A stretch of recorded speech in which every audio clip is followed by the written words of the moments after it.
Diablo 3 Reaper of Souls is the first add-on to Diablo 3, a game that wasn't received well at all. It failed from both technical and gameplay standpoint. The launch was honky at best, and the gameplay started to get stale really fast. The main reason was the lack of gameplay. Reaper of Souls changed that for the better. The gameplay, however, did not change. It's still about killing monsters and dropping loot. So what exactly did I like about the game? Well, to make it short, Act 5 feels like how Diablo should feel. It is not too colorful, and the atmosphere is dark and gritty. Part of that is made by an excellent soundtrack. The new tile set used in Act 5 and its extra dungeons, such as Vermin Alley or House of the Death, are great and fit perfectly into the story flow. While there was no major graphic overhaul, the new effects still look very good. The Crusader also looks pretty, and it's not something you have seen before. The Crusader himself is a very fun class. His DPS isn't as high as the other melee classes. It also does not receive the defensive bonus, but its survival is almost guaranteed due to the shield-wielding nature of his skill set scaling on Sage shields. The skill set feels unique, and there's a lot of room for experiments. The endgame back in the days of Diablo 2 was very unintentional. The adventure mode is pretty much the same thing, but with rifts. Adventure mode allows you to roam all 5 acts freely with some quests, the so-called bounties. This remembers very much of what me and my friends did back in Diablo 2. When you complete bounties, you can get Nephilim Rift fragments. With 5 of them, you can open a so-called Nephilim Rift.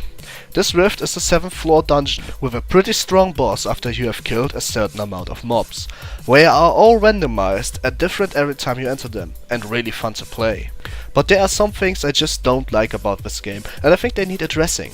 The story was never that great to begin with, but its problem lies somewhere deeper. In Act 5, the main antagonist has basically no clear motivation. It is never explained of why he does what he does. It is also never explained why certain other reappearing characters acted the way they do. The collectible lore is nice to listen to, but why bother? It is not explained what Act 5 is all about, and Act 5 just feels really disconnected from the main story.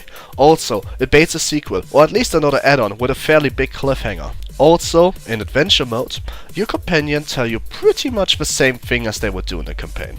It breaks you out of the immersion, as the actual adventure mode is most likely supposed to be after Act 5. Respawning bosses would have some connection to the story with a cliffhanger, but because the old sound files and the lacking after lore, you have kind of trouble to distinguish between those both.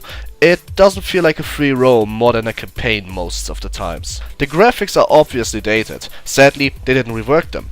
If you don't play and just look at the graphics themselves, they are terrible.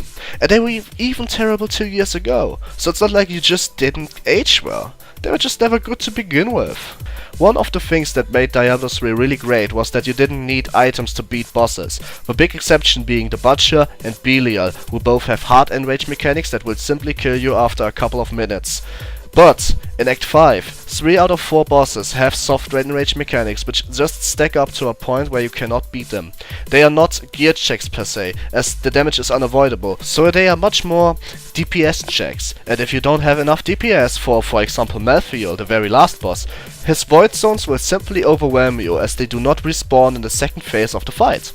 Easy as it is, you will die. But other than those soft enrage mechanics, the bosses are rock solid. Well, they are not as hard as they were supposed to be, and they have already been beaten on Torment 6 multiple times, but this is not a big problem. If you have abolished this game 2 years ago, just as like I did, you should return now. This game changed for the better. Loot 2.0 made the foundation of a change happen. But the adventure mode, and especially the Nephilim Rifts, gave you so much endgame joy. You can play this game for hours and hours with your friends.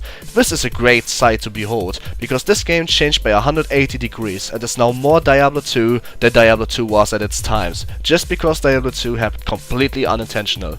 Hate me for this, but I prefer Diablo 3 in its current state. I am giving Diablo 3 Reaper of Souls an 8 out of 10.